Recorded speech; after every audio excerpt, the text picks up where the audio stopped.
ఎల్సెల్లా books పాడ్కాస్ట్కు స్వాగతం. ఈరోజు మనం ఒక చాలా లోతైన విశ్లేషణ చేయబోతున్నాం.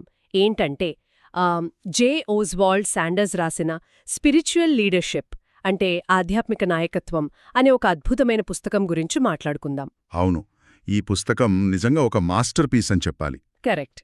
అంటే మనం సాధారణంగా నాయకత్వం అనగానే ఏదో పెద్ద పదవులు లేదా అందరి మీద అధికారాలు చెలాయించడం అనుకుంటాం కదా. కానీ నిజమైన నాయకత్వానికి ఆధ్యాత్మిక శిష్యరికం అలాగే పరిపక్వత ఎలా పునాదులుగా మారుతాయో ఈరోజు మన చర్చలో వివరిస్తాం. ఖచ్చితంగా. అసలు ఈ చర్చను ప్రారంభించడానికి ఇంతకంటే మంచి అంశం ఉండదు. మనం తరచుగా ఇతరులను మన కనుసన్నల్లో నడిపించడమే లీడర్షిప్ అని భావిస్తుంటాం. అవును, మన సొసైటీలో ఉన్న అభిప్రాయం అదే కదా. నిజమే. కానీ శాండర్స్ పుస్తకం మనకొక సరికొత్త కొంచెం సవాలుతో కూడిన కోణాన్ని పరిచయం చేస్తుంది. ఏంటంటే నిజమైన నాయకత్వం అంటే అధికారం చలాయించడం అస్సలు కాదు. అది పూర్తిగా సేవ చేయడం అంటే సర్వెంట్హుడ్ చుట్టూ అల్లబడి ఉంటుంది. అద్భుతం, సర్వెంట్హుడ్. అవును. ఒక ఆదర్శవంతమైన నాయకుడు అంతకంటే ముందు ఒక ఆదర్శవంతమైన శిష్యుడిగా తన ప్రయాణాన్ని ప్రారంభిస్తాడు అనేది ఇక్కడ మనం గమనించాల్సిన అతి పెద్ద అంశం. సరే, దీని కొంచెం విడదీసి చూద్దాం. ఎందుకంటే అసలు నాయకత్వం వైపు అడుగులు వేయడానికి ముందే మనలో ఒక ప్రాథమికమైన సంఘర్షణ మొదలవుతుంది. అదే ఆశయమండి, యాంబిషన్. చాలా కరెక్ట్ పాయింట్ ఇది. అవును కదా.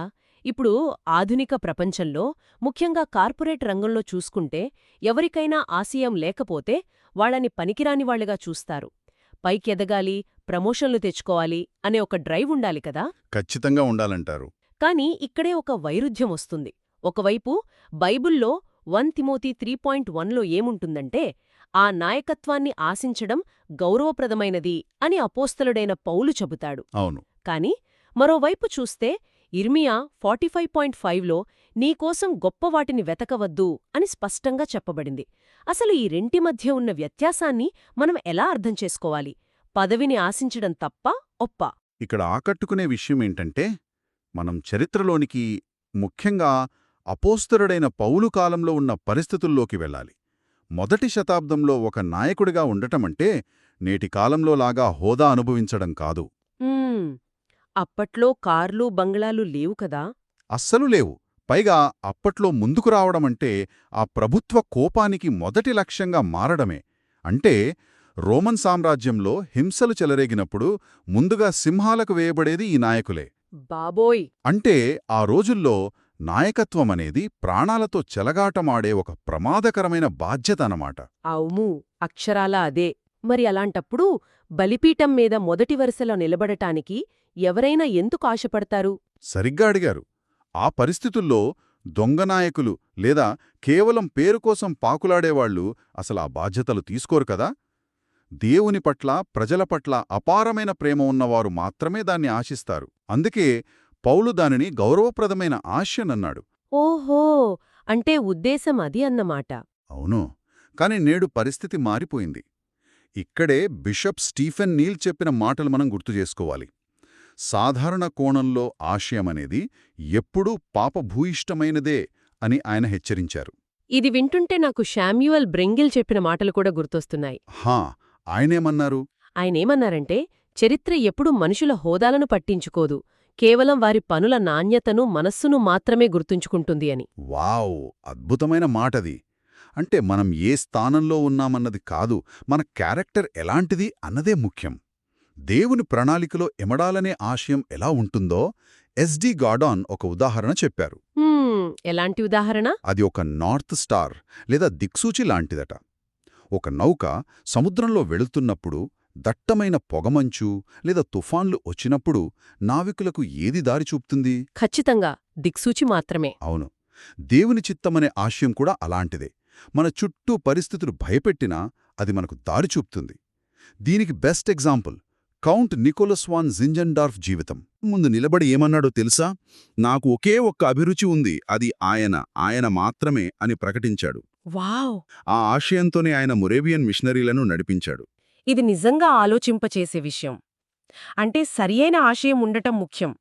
సరే, ఇప్పుడు నాయకత్వానికి ఈ ఆశయం సరిపోతోందా?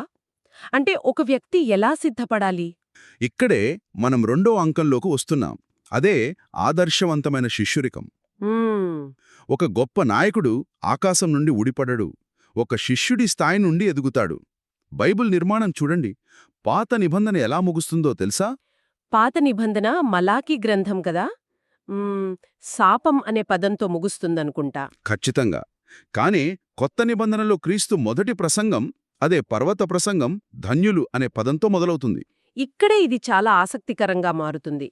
ఎందుకంటే ప్రపంచం దృష్టిలో ఆనందమంటే సంపద లేక బాధలు లేకపోవటం కదా. అవును. కాని ఇక్కడ పూర్తి విరుద్ధంగా పేదరికం, దుఃఖం, ఆకలి దప్పులు వీటిని ఆశీర్వాదాలుగా ఎలా చెప్తున్నారు? ఇవి బాధలు కదా అసలు. దీన్ని మనం విస్తృత కోణంలో చూస్తే అర్థమవుతుంది. క్రీస్తు చెప్పిన ఈ 8 లక్షణాలను మనం ఆ 2 భాగాలుగా విభజించవచ్చు. 4 నిష్క్రియ లక్షణాలు, 4 క్రియాశీల లక్షణాలు. అంటే ప్యాసివ్ మరియు యాక్టివ్ అన్నమాట. అవును. ముందు ప్యాసివ్ చూద్దాం. మొదటది ఆధ్యాత్మికంగా పేదరికంలో ఉండటం. అంటే జేబులో డబ్బులు లేకపోవడం కాదు సుమా. ఆహా, అంటే దేవుని ముందు నేను ఏమీ కాదు అని ఆయన వనరులపై ఆధారపడటం కదా. కరెక్ట్. ఇక రెండవది దుఃఖించడం. ఇది ఎవరైనా చనిపోతే ఏడ్చే ఏడుపు కాదు, మన సొంత ఆధ్యాత్మిక వైఫల్యాల పట్ల పడే పశ్చాత్తాపం. అంటే మనలో ఉన్న లోపాలను చూసుకొని కుమిలిపోవడం. ఒక నాయకుడు తన తప్పును తను గుర్తిస్తేనే కదా ఇతరులను నడిపించగలడు. ఖచ్చితంగా. మూడవది సాత్వికం. దీని ఇంగ్లీష్లో మీక్నెస్ అంటారు. కార్పొరేట్ ప్రపంచంలో సాత్వికం అంటే ఒక బలహీనుడు లేదా డోర్మాట్ అనుకుంటారు కదా. అవును, చాలామంది ఆ పొరపాటే చేస్తారు. కాని గ్రీకులో ఈ పదానికి అసలైన అర్థం అడవి గుర్రాన్ని మచ్చక చేసుకోవడం. ఒక అడవి గుర్రానికి అపారమైన శక్తి ఉంటుంది, కాని అదుపులో ఉండదు. ఓహో. దాన్ని మచ్చిక చేసినప్పుడు ఆ బలం తగ్గదు, కాని యజమాని అదుపులోకి వస్తుంది. అంటే సాత్వికమంటే బలహీనత కాదు, నియంత్రించబడిన శక్తి. అద్భుతమైన ఉదాహరణ అసలిది. ఇక 4వది నీతి కోసం ఆకలి దప్పులు కొనడం కదా. అవును. ఈ 4 ప్యాసివ్ లక్షణాలున్న వ్యక్తి బయట ఎలా ఉంటాడో చెప్పేవే క్రియాశీల అంటే యాక్టివ్ లక్షణాలు. మొదటిది దయగలవారు, అంటే కేవలం జాలిపడటం కాదు, చర్య తీసుకోవడం. రెండవది హృదయశుద్ధి, నిష్కపటమైన స్వభావం. మూడవది సమాధానపర్చువారు. ఒక్క నిమిషం. సమాధానపరుచువారంటే గొడవలకు దూరంగా ఉంటూ ఏ సమస్య రాకుండా చూసుకునేవారు కదా. అస్సలు కాదు. శాంతిని కోరుకునేవారు వేరు, శాంతిని నెలకొల్పేవారు వేరు. అంటే పీస్ మేకర్స్ అన్నమాట. వీళ్ళు గొడవలున్న చోట అడుగుపెట్టి రాజీ చేస్తారు. ఇది చాలా ఖర్చుతో కూడుకున్న పని. అంటే మంటలను చూసి పారిపోయేవాడు కాదు, అందులోకి వెళ్లే ఫైర్ ఇంజిన్ లాంటివాడు. సూపర్గా చెప్పారు. ఇక చివరిది నీతి నిమిత్తం హింసించబడటం. ఇవన్నీ ఒక ఆదర్శవంతమైన శిష్యుడి లక్షణాలు. కాబట్టి ఇదంతా దేనిని సూచిస్తుంది? ఒక వ్యక్తి సరైన ఆశయంతో ఉన్నాడు, శిష్యుడిగా కూడా మారాడు. కాని జీవితంలో కష్టాలొస్తాయి కదా. రోమీలకు 8:28 ద్వారా ఈ కష్టాలు మంచివి అని ఎలా అవుతాయి? ఇది ఒక ముఖ్యమైన ప్రశ్నలను లేవనెత్తుతుంది. దేవుని ప్రణాళిక భౌతికమైన సౌకర్యాల గురించి కాదు, ఆధ్యాత్మికమైన మంచి గురించి. కష్టాలు వచ్చినప్పుడు జనాల మనస్తత్వాలు 3 రకాలుగా ఉంటాయి. అవేంటి? ఎపిక్యూరియన్స్ అంటే తినండి, త్రాగండి, రేపు చనిపోతాం అనే టైపు. రెండవది సైనిక్ అంటే విధిని ఎదిరించి కోప్పడటం. మూడవది స్టోయిక్, నిశ్శబ్దంగా అంగీకరించడం. ఈ స్టోయిక్ అనేది ఇప్పుడు బాగా ట్రెండ్ కదా. It is what it is అంటారు. అవును. కాని క్రైస్తవ మనస్తత్వం ఇవేమీ కాదు. కష్టాల వెనుక దేవుని ప్రణాళికుందని నమ్మడం. మీకు విలియం కేరీ జీవితంలో జరిగిన సంఘటన గుర్తుంది కదా. 1812లో సెరాంపూర్ వద్ద జరిగిన అగ్ని ప్రమాదం కదా. అది చాలా భయంకరమైన విషాదం. 12 ఏళ్ల అనువాదాలు, డిక్షనరీలు అన్నీ ఒక్క రాత్రిలో కాలిపోయాయి. అవును, అన్నీ బూడిదైపోయాయి. కాని వాళ్ళు దేవుణ్ణి నిందించలేదు. ఆ బూడిద వైపు చూస్తూ ఇది దేవుని ప్రణాళికలో మరో పేజీ అన్నారు. వావ్! మరి దాన్వల్ల ఏమైంది? ఆ ప్రమాదం వార్త ఇంగ్లాండ్ అంతా వ్యాపించి వారి మిషన్కు ప్రపంచవ్యాప్తంగా గుర్తింపొచ్చింది. ఏకంగా 800 గినియాలు విరాళంగా వచ్చాయి. అద్భుతం. అంటే కష్టాన్ని కూడా దేవుడు వాడుకుంటాడన్మాట. ఖచ్చితంగా. దీనికి 2 అద్భుతమైన పోలికలున్నాయి. ఒకటి మందుల తయారీదారుడు. అతను విషపూరితమైన మందులను కలిపి ఒక ప్రాణదాత ఔషధంగా ఎలా మారుస్తాడో దేవుడు కూడా అంతే. ఓహో, అంటే మన కష్టాలను సరైన మోతాదులో కలిపి మన ఆత్మీయ ఆరోగ్యానికి వాడుతున్నాడు. కరెక్ట్. రెండవది మగ్గం మీద నేసేవాడు. ఒక అందమైన డిజైన్ కోసం కేవలం మెరిసే దారాలే కాదు, ముదురు రంగు దారాలను అంటే చీకటి పరిస్థితులను కూడా వాడతాడు. ఎంత అద్భుతమైన ఆలోచన ఇది! అంటే సంతోషాలు మెరిసే దారాలైతే సవాళ్లు ముదురు రంగు దారాలు.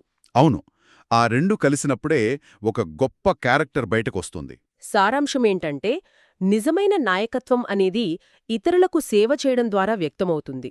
ఆదర్శవంతమైన శిష్యనికం ద్వారా క్యారెక్టర్ నిర్మించబడుతుంది. మరియు జీవితంలో ఎదురయ్యే ప్రతికూల పరిస్థితుల వెనుక ఉన్న దేవుని ప్రణాళికను విశ్వసించడం ద్వారా ఒక నాయకుడు పరిపక్వత చెందుతాడు. ఖచ్చితంగా. మనం మాట్లాడుకున్నదంతా అదే. చరిత్ర ఎప్పుడూ హోదాలను గుర్తుంచుకోదు, క్యారెక్టర్ను మాత్రమే గుర్తుంచుకుంటుంది.